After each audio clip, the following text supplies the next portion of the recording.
Hello बच्चों, phenol की दुनिया में आपका स्वागत है। हमने अल्कोहल्स के बारे में जानकारी ले ली। अब हम बात करेंगे फिनॉल्स की। फिनॉल्स हैं क्या? आइए शुरू करते हैं। भाई बच्चों, हमने हेलो एल्केन हेलो अरीन्स में अगर एरोमेटिक रिंग में हेलोजन लगा हुआ है तो उसे हम एराइल हैलाइड कहते थे। अगर एरोमेटिक रिंग में OH लगा हुआ है तो एराइल एल्कोहल कहोगे और इसी को बोलते हैं फिनॉल। जरा बड़े ध्यान से देखना बच्चों,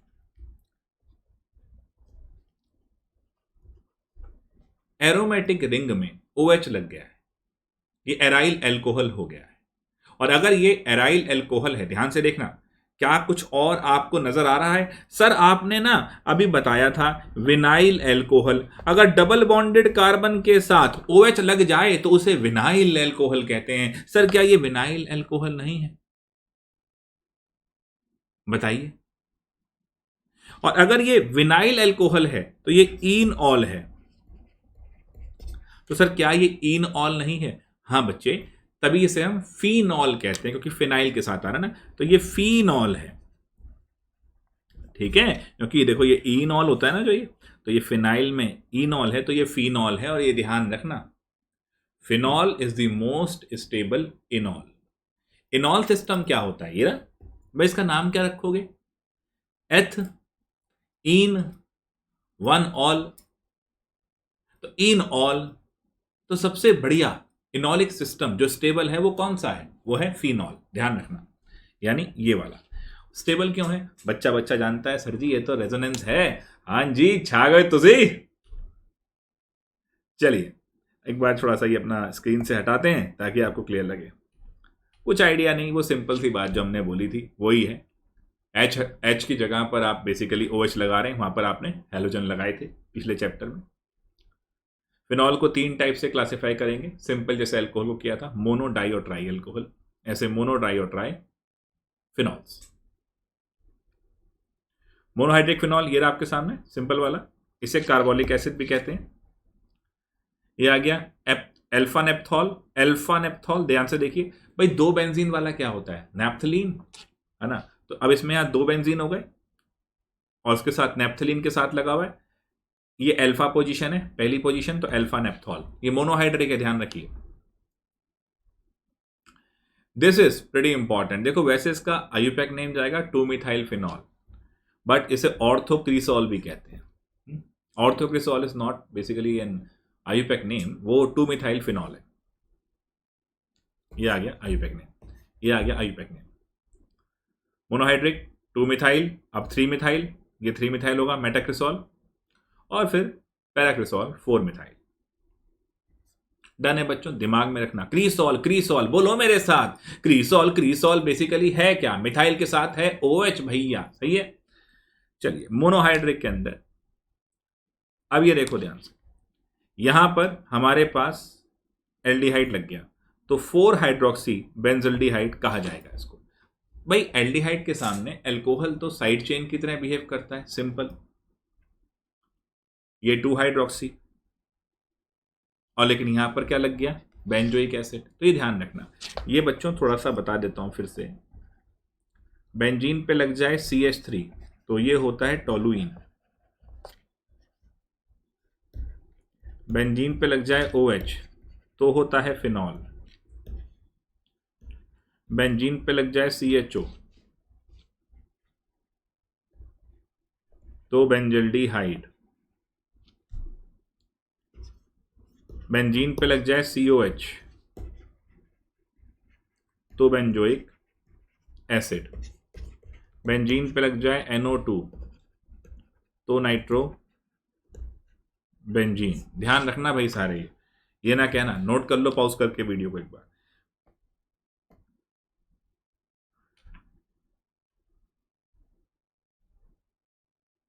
Now this is what?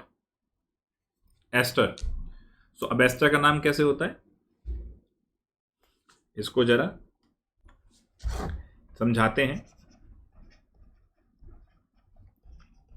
Nomenclature of esters, ये आपके सेमेस्टर 2 में काम आ जाएगा। Aldehyde ketones and carboxylic acid के अंदर एस्टर एक कार्बोक्सिलिक एसिड डेरिवेटिव है। हम सभी भली भांति इस बात को जानते हैं। देखो बच्चे, क्लास 10th के अंदर भी आपने ये रिएक्शन देखी थी, एसिड प्लस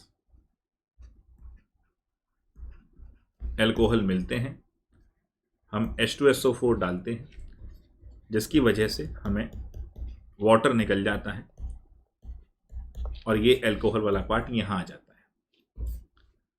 ये होता है एस्टर और इसका नाम होता है एल्काइल एल्केनोएट। नाम होता है alkyl alkanoate. Alkyl part alcohol से आता है, तो ये हो जाएगा इथाइल और ये हो जाएगा इथेनोएट। तो इथाइल इथेनोएट। क्लियर है दोस्तों? कोई दिक्कत नहीं, बहुत ही सिंपल, इथाइल इथेनोएट। चलिए, सो अब मान लीजिए उसका नाम था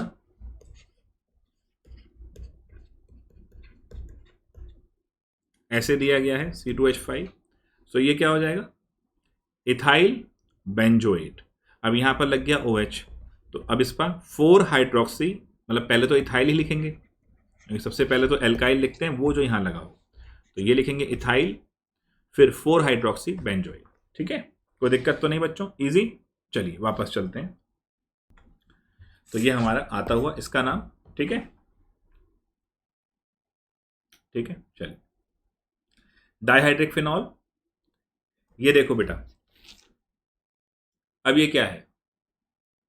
इसका कॉमन नेम ध्यान रखना, कैटिकॉल, अब किसे कहेंगे रिसोर्सिनॉल, और ये सब कैसे आएगा? देखो ये रिसोर्सिनॉल, ये तो सिंपल है, benzene 1,2 diol, benzene 1,3 diol, but 1,2 diol जो है वो कैटिकॉल है, 1,3 डायोल जो है वो रिसोर्सिनॉल है, ये ध्यान रखने हैं नाम। एंड फिर 1,4 डायोल, अब ये देखो बेटा, ये हाइड्रोक्यूनॉन और क्यूनॉल कहते हैं इसको, ठीक है। बेंजोक्यूनॉन तब कहेंगे जब दोनों तरफ डबल बॉन्ड आ जाएंगे, ठीक है। ये हम पढ़ेंगे अभी रिमार्टिमान के बाद, अभी रिएक्शन आएगी उसके अंदर। सो ये आ गया हमारा ट्राइहाइड्रिक फिनॉल, ठीक है, फ्लोरोग्लूसिनॉल, बेंजीन 1,3,5 ट्रायोल, ये कॉमन नेम है, थोड़ा ध्यान रख लो। दिस इज पायरोगेलॉल, जो ईडियोमेट्री में काम आता है ऑक्सीजन को एब्जॉर्ब करने के लिए, बेंजीन 1,2,3 ट्रायोल, 1,2,4 ट्रायोल। चलिए अब बताइए, phenols are classified as monohydric, dihydric, trihydric, all of the above. Simple. This is benzene 1,4 diol, hydroquinone, both A and B, none of these. Obviously both A and B. This is trihydric phenol, dihydric phenol, benzene 1,2,3 triol, both A and C. So simply both A and C. जब question देता हूं तो video pause करो एक बार, question खुद अपना option देखो, बहुत इजी है, I know. Paracresol is an example of dihydric, trihydric, monohydric and monohydric alcohol या phenol. तो ऑब्वियसली बात है, क्रिसॉल है, फिनॉल है और मोनोहाइड्रिक है। ओके, नाउ प्रिपरेशन की बात करेंगे बच्चों। मेथड्स कौन कौन से हैं? फर्स्ट इज डाउ प्रोसेस। डाउ प्रोसेस हमने हेलोएल्केन में थोड़ा देखा भी था, याद है, न्यूक्लियोफिलिक सब्स्टिट्यूशन है एट वेरी हाई टेम्परेचर। वैसे बेंजीन नहीं करता रे, बेंजीन वैसे न्यूक्लियोफिलिक सब्स्टिट्यूशन नहीं करता, लेकिन टेम्परेचर बढ़ा दें, प्रेशर बढ़ा दें। याद है, जो बच्चा नहीं पढ़ता, हरियाणा में करते हैं पिटाई उसकी ताऊ, और क्योंकि बेंजीन नहीं देता न्यूक्लियोफिलिक सब्स्टिट्यूशन, तो यहां पर लगाया हाई टेम्परेचर और प्रेशर, और प्रोसेस का नाम है Dow. So Dow's process, chlorobenzene और phenyl chloride plus 2NaOH 6 to 8%, भयंकर टेम्परेचर और pressure, you will get first of all sodium phenoxide, phenate इसे ही कहते हैं बेटा, ये ध्यान रखना, plus NaCl and H2। Now this ONA एक डाइल्यूट एसिड है, बेसिकली H+ भी लिखा जाता है, पहले भी लिखवाया है इस तरीके से, और ये हमारा फिनॉल आता हुआ। तो ये रिएक्शन बहुत सिंपल, डन है बच्चों। ध्यान रखना, एक पहले ये फिनेट बनेगा, उसके बाद हम फिनॉल पे जाएंगे।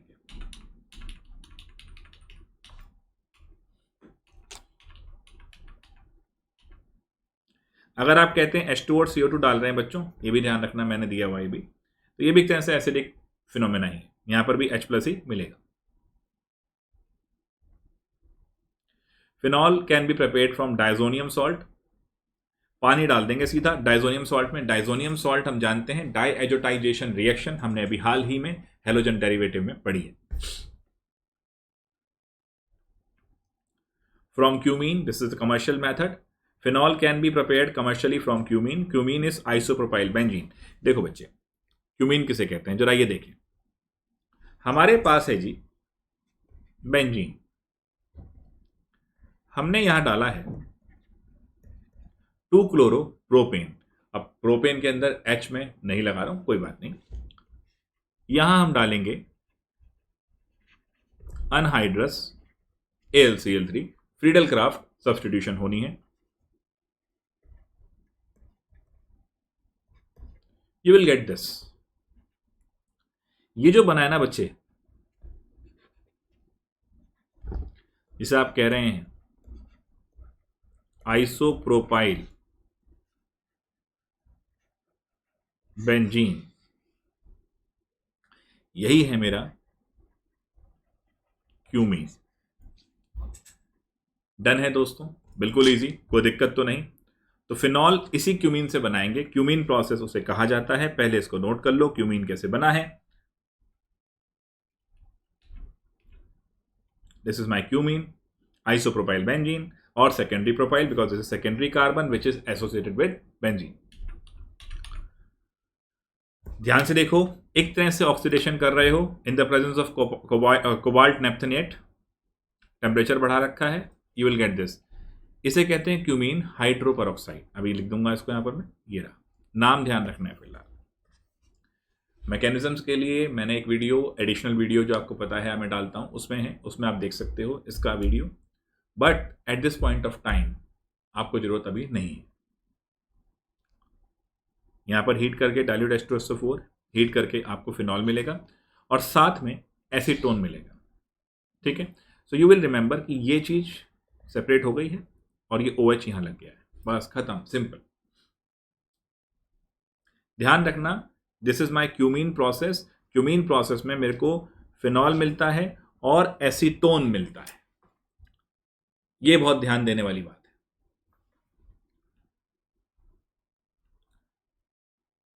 Cumene is nothing but isopropyl benzene, N-प्रोपाइल alcohol, secondary propyl benzene, both A and C, तो ध्यान रखिए both A and C।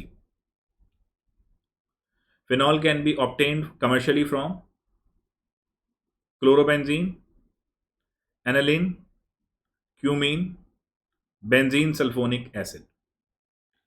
Benzene sulphonic acid से भी हम फिनॉल बना सकते हैं, ध्यान रखिएगा, बट कमर्शियली किससे मिला रहे हैं, क्यूमीन से।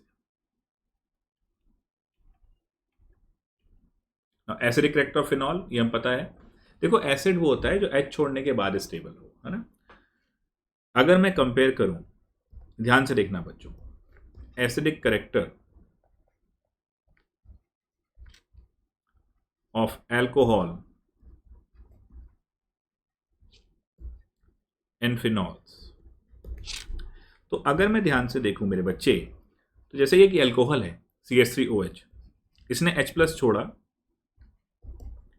और साथ में CH3O- आया, दिस इज मीथॉक्साइड, एल्कोक्साइड, और ये फिनॉल था, ये O- आया, साथ में H+, now this is phenoxide. Obviously we can see that phenoxide में because of resonance, phenoxide में because of resonance स्टेबिलिटी अच्छी रहेगी, एंड क्योंकि बिकॉज ऑफ रेजोनेंस स्टेबिलिटी अच्छी है, ध्यान से सुनो, बिकॉज ऑफ रेजोनेंस स्टेबिलिटी अच्छी है, इसका मतलब फिनॉल जल्दी से H छोड़ेगा जिसका कॉन्जुगेट बेस स्टेबल है। जैसे इसका कॉन्जुगेट बेस ये है, इसका कॉन्जुगेट बेस ये है, जिसका कॉन्जुगेट बेस स्टेबल है वो बढ़िया एसिड है। तो हमारा phenol is better acid than alcohol.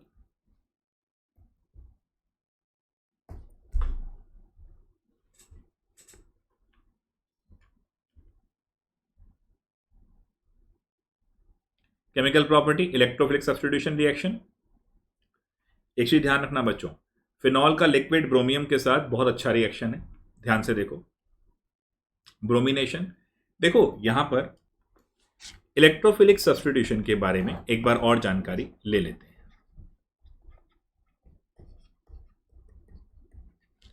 Electrophilic substitution,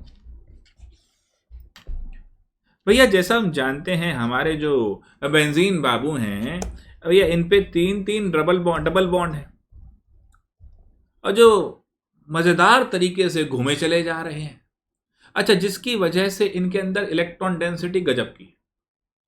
अब होता क्या है मेरे दोस्तों, बेंजीन पे अगर मैं कोई न्यूक्लियोफाइल भेजने लगूं तो गलती कर बैठा हूं, दिल गलती कर बैठा है। क्यों? बेंजीन तो खुद न्यूक्लियोफाइल है भैया, और बेंजीन खुद न्यूक्लियोफाइल है तो किसी न्यूक्लियोफाइल को अपने करीब आने नहीं देगा। दूसरा, एडिशन आप कर नहीं सकते। अरे बेंजीन एरोमेटिक है, काहे का एडिशन करेगा? तो क्या करें?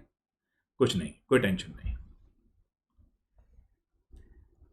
मैंने ये Cl2 लिया और यहां पर डाल दिया अनहाइड्रस AlCl3। अनहाइड्रस AlCl3 मजेदार तरीके से एक Cl को विद बॉन्ड खींच के ले जाएगा। AlCl3 मेरे दोस्त एक लुईस एसिड है, तो खींच के ले, लुईस एसिड कौन होता है? जिसके पास इलेक्ट्रॉन की कमी होती है, तो वो खींच के ले जाएगा। और यहां पर ये तो बना AlCl4 माइनस और यहां बनेगा Cl प्लस। अब ये Cl प्लस, क्योंकि देखो यार ये Cl प्लस है और बेंजीन पे लगे हैं 6 H वाले बाबा हैं, ये बहुत बढ़िया तरीके से 6 H लगे हैं। तो Cl प्लस H प्लस को रिप्लेस कर देगा, यहां Cl लग जाएगा, H प्लस बाहर आ जाएगा। देखो सब्स्टिट्यूशन हुआ है मेरे दोस्त, यहां हुआ है सब्स्टिट्यूशन। अच्छा, ये जो सब्स्टिट्यूशन हुआ है ये Cl प्लस ने H प्लस को रिमूव किया है। So this is my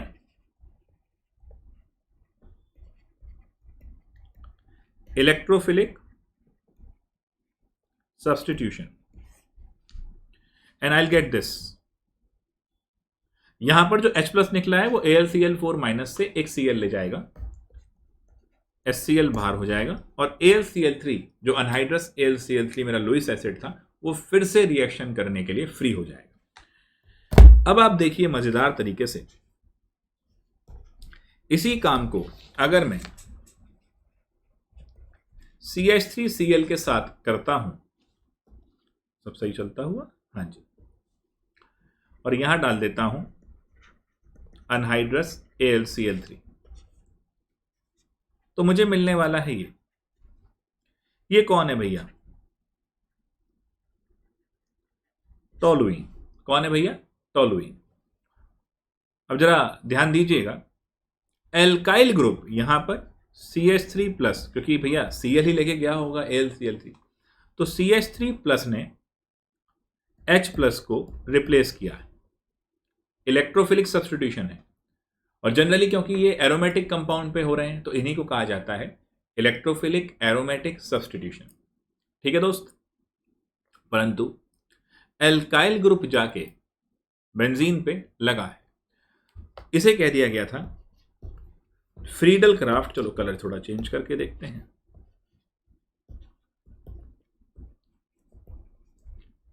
Friedel craft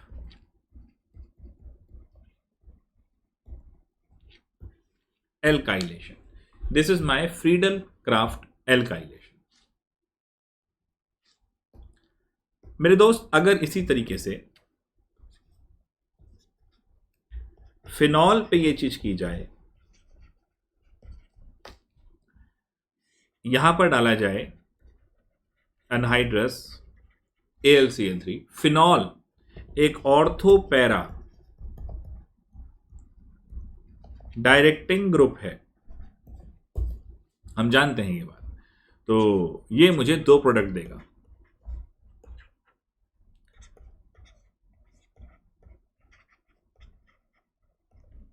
एक पैरा वाला, एक ऑर्थो वाला। क्रिसॉल है, मैंने बता दिया आपको। So this is again Friedel craft alkylation. Acylation क्या होता है दोस्त? कुछ नहीं, एसाइल ग्रुप होता है इसमें। एसाइल मतलब एसिड क्लोराइड। मेरे दोस्त एसिड क्लोराइड जो है ना यार, यानी कार्बोक्सिलिक एसिड के अंदर OH को हटाकर Cl लगा दिया, ये एसिड क्लोराइड है। तो इसमें अगर मैंने ये काम किया है, अनहाइड्रस AlCl3 डाला है, तो ये हटेगा, यहां प्लस आएगा।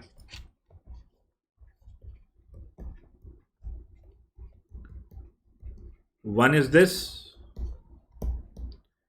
and the second product will be this. तो ये ध्यान रखिए। So now this is my, just a second, this is my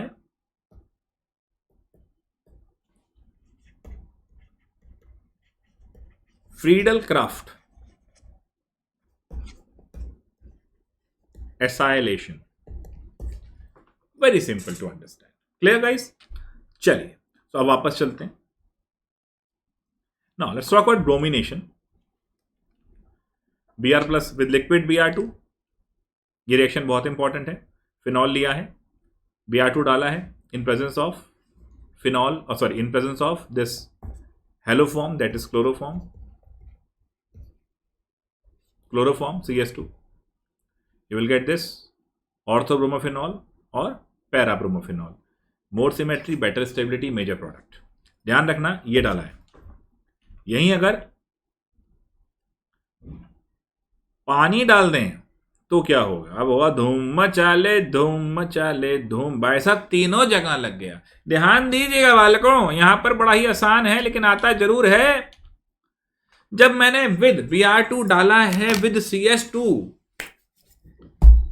और क्लोरोफॉर्म, तो दोस्तों मोनो सब्स्टिट्यूटेड प्रोडक्ट है। अरे ये क्या जी मोनो सब्स्टिट्यूट? अरे भैया एक ही H हटाया गया है, ऑर्थो और पैरा बनाया गया है। परंतु यदि पानी पिला पिला के मारा है, पानी पिला दिया है भैया, देखिए पानी पिला दिया, वाटर H2O, अब ये ट्राई सब्स्टिट्यूटेड प्रोडक्ट है। दोनों ऑर्थो पोजीशन और पैरा पोजीशन ब्लॉक कर दी गई है, तो 2,4,6 ट्राइब्रोमोफेनॉल यहां बनता हुआ, 3 HBr निकलते हुए, nitronium ion nitration with dilute HNO3 reaction. अब देखें जरा, पहले मैं समझा दूं। फिनॉल लिया गया है दोस्तों, नाइट्रेशन करनी थी, आपने बोला सर HNO3 करा दें क्या? हमारा यार H+ निकलेगा HNO3 के डिवाइड होने पर, और NO3 माइनस निकलेगा। दोनों ही केसेस में चाहे H+ जाए, अब H+ अगर बेंजीन के H+ को रिप्लेस कर भी दे तो क्या पड़ा? कुछ भी नहीं। और NO3 माइनस तो बेंजीन पे जा ही नहीं सकता, तो क्या करें? सवाल गंभीर हो गया। अरे कोई गंभीर नहीं हुआ यार, हमारा यार H2SO4 डालो ना कंसंट्रेटेड।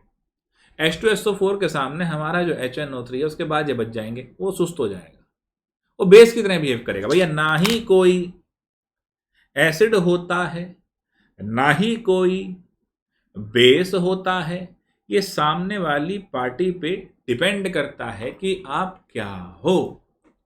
सामने वाला बढ़िया एसिड तो आप हो गए बेस, सामने वाला बढ़िया बेस तो आप हो गए एसिड।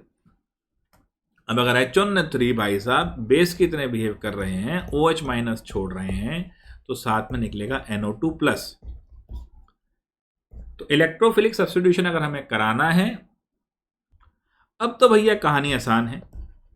NO2+ H+ को रिप्लेस करता हुआ और इलेक्ट्रोफिलिक सब्स्टिट्यूशन जबरदस्त तरीके से होता हुआ ये नाइट्रेशन हो गया है जी। तो चलिए भाई साहब, ये कहानी भी यहां पर समाप्त होती है। तो ये कितना आसान सी कहानियां हैं।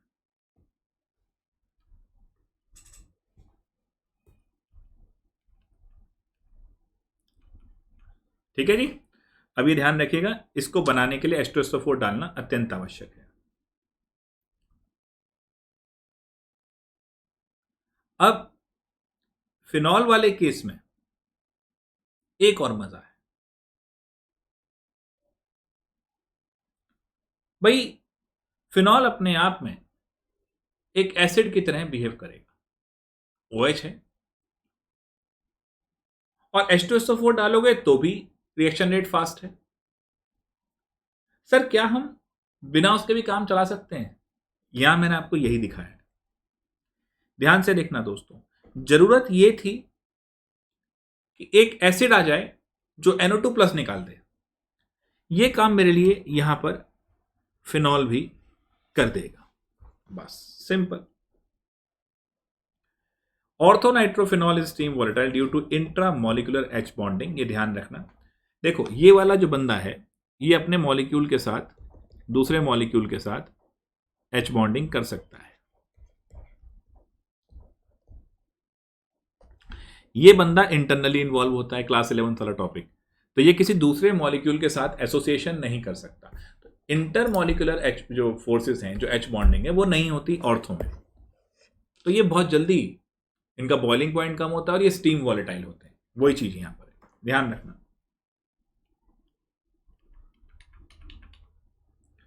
अब देखिए, अगर आपने ये कंसंट्रेट ले लिया तो ये बन जाएगा NO कहते हैं भाई साहब पिक्रिक एसिड। ये ध्यान रखना बस। MCQ पे आ जाओ फटाफट।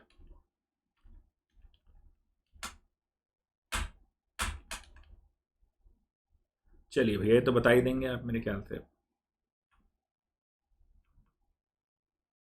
डन है भाई। देखो ये मेटा वाला था, ये बनना नहीं था। OHOH का मतलब ही क्या है? OHOH का मतलब ही क्या है? यही था सीधा सीधा, आपको पता है। ऑर्थो पैरा ब्रोमो वाले बनेंगे, मोनो हाइड्रेटेड। ये बनाना है आपने, कंसंट्रेटेड है ऑब्वियसली हमारा ट्राई हाइड्रोक्सी नाइट्रोबेंजीन बनता हुआ पिक्रिक एसिड है। ठीक है, अब देखो ट्राई हाइड्रोक्सी कह रहा था, ट्राई नाइट्रो वाला फिनॉल बनता हुआ, है ना, यानी ऐसा वाला।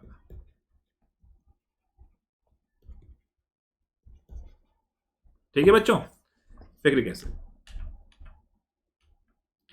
अब बहुत इंपॉर्टेंट रिएक्शन आ रही हैं समझने के लिए। और पहले कोल्बे रिएक्शन आप यहां से देखिए। देखो भैया, ये क्या रिएक्शन है? मैंने आपसे कहा कि बेंजीन एक न्यूक्लियोफाइल की तरह बिहेव करेगा और इस पे कोई भी इलेक्ट्रोफाइल अगर आता है तो आनंद आ जाएगा। अमा यार एक चीज देखो, CO2 जो है वो एक तरह से C पे थोड़ा प्लस तो रहेगा ही, तो एक वीक इलेक्ट्रोफाइल तो है ही। बेंजीन पे अटैक तो कर ही सकता है, कराइए, H+ डालिए। जब अटैक करेगा तो क्या होगा, ध्यान से देखिए।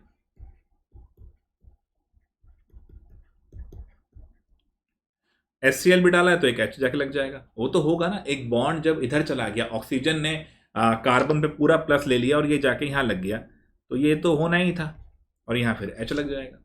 और यहां तो Na लगाने का पर्पस ये था ताकि रिएक्टिविटी थोड़ी सी इंप्रूव हो जाए। So now this is my salicylic acid.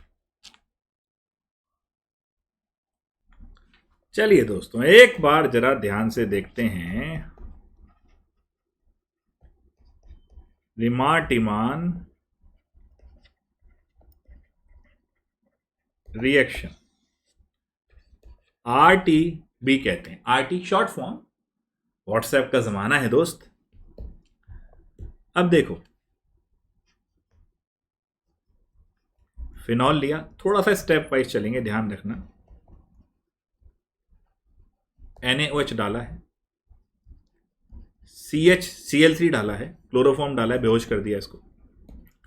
यहां पर ONA और यहां पर CH इस तरह मानो, है ना। यहां पर फिर ये OH- आएगा, 2 OH- इसको रिप्लेस करेंगे। किसको भला? दोनों Cl को। हमेशा ध्यान रखना, जेमिनल डायोल अगर आ जाए, जेमिनल डायोल यानी एक ही कार्बन पर 2 OH अगर आ जाएं तो वो हमें एल्डिहाइड दे देते हैं।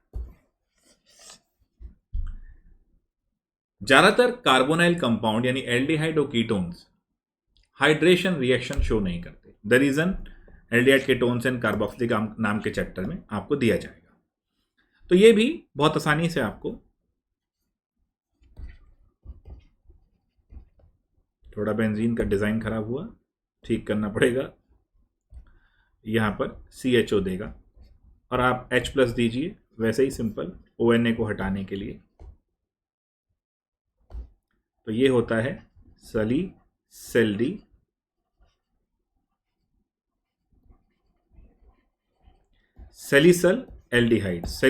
एल्डिहाइड।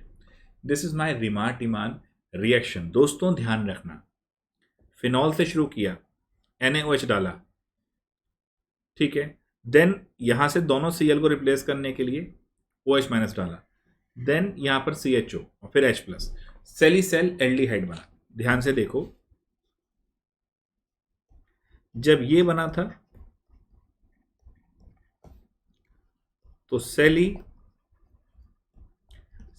एसिड कहा गया था। जब ये बना है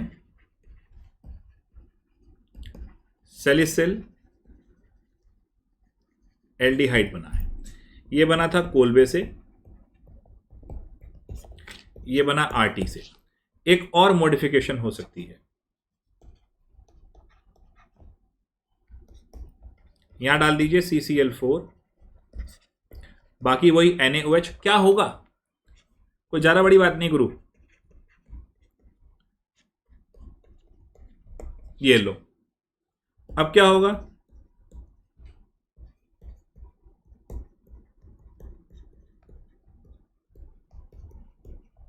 पानी निकाल दो, क्या बन गया, एसिड।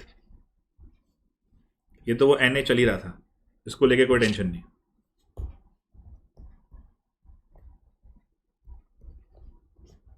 फिर H+,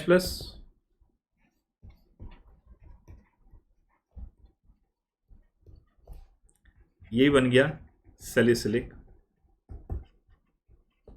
एसिड। अब एक चीज ध्यान से सुनो,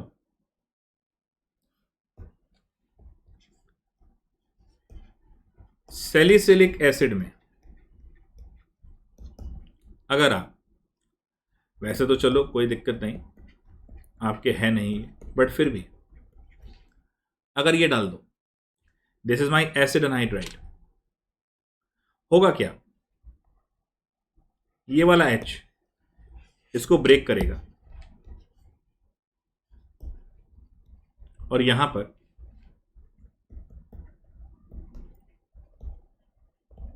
ये बनेगा, यानी ये जाके यहां पर लग जाएगा। बच्चों ये जो स्ट्रक्चर आप देख रहे हैं ना, ये जो कमाल का स्ट्रक्चर बन गया, यही होता है एस्पिरिन। डन है। खैर चलिए आगे बढ़ते हैं। सो नाउ रिमार्टिमान रिएक्शन एक बार आपको लिखवाता हुआ, ये देखिए, ये बनता हुआ इंटरमीडिएट। ध्यान रखिए ये इंटरमीडिएट यहां बन रहा है, बट इसका जो रिएक्टिव इंटरमीडिएट है वो ये कार्बीन होता है। एडिशनल वीडियो में ये पढ़ा है आपके साथ, चाहो देख सकते हो, अभी वैसे कोई खास जरूरत नहीं। ये बन गया देखो जेमिनल डायोल, और फाइनली ये जाएगा, ये कार्बीन है जो कि मेन रिएक्टिव इंटरमीडिएट होता है। जो बच्चे नीट या जेई मेन की तैयारी कर रहे हैं वो ध्यान रखें।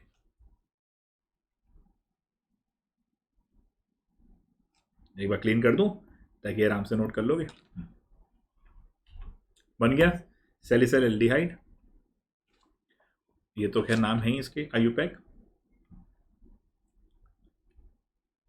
With zinc dust. बेंजीन रह जाएगा खाली, क्यों रह जाएगा बताता हूं। देखो बेटा, जिंक जो है वो ऑक्साइड को लेके भागता है, जिंक ऑक्साइड बनाता है, तो बचेगा क्या, खाली बेंजीन। तो जिंक की धूल डाल दो, जिंक डस्ट डाल दो, फिनॉल कन्वर्ट हो जाएगा बेंजीन। ऑक्सीडेशन अब बनेगा ये बेंजोक्यूनोन। क्लियर है बच्चों, दिस इज बेंजोक्यूनोन, दोनों तरफ हो रहा है, बहुत सिंपल। एल्कोहल फिनॉल में डिफरेंशिएट कैसे करेंगे, ये टेस्ट बहुत जरूरी है जो एमसीक्यू में आता है। एल्कोहल का लिटमस से कोई खास रिएक्शन नहीं, क्योंकि वो लगभग पानी से भी कम एसिडिक रहते हैं। फिनॉल ब्लू को रेड कर देगा, एसिडिक है, ये बहुत ध्यान रखना। FeCl3 को वायलेट कलर देता है,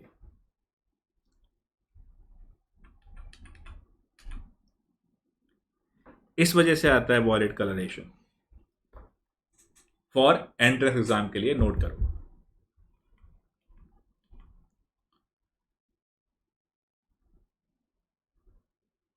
बताइए एमसीक्यू फटाफट, बहुत इजी है, क्लियर है। रिमाटीमान से क्या बना था? सेलिसिल एल्डिहाइड। वॉयलेट कलर कब देगा? Neutral FeCl3। So this is all about your phenol. So I hope जो पढ़ाया वो क्लियर होगा। अगला लेक्चर ईथर का, फिर चैप्टर एंड, और फिर न्यूमेरिकल, इसके न्यूमेरिकल कह रहा हूँ, questions. All the very best बच्चों, लगे रहो। आई होप फायदा हो रहा है आपको, ये शीट आप करते जा रहे हो, प्रिपरेशन आराम से हो रही है ना। लिमिटेड टाइम पीरियड में मैक्सिमम आउटपुट आपका आ रहा है। ऑल द वेरी बेस्ट, मिलते हैं नेक्स्ट सेशन।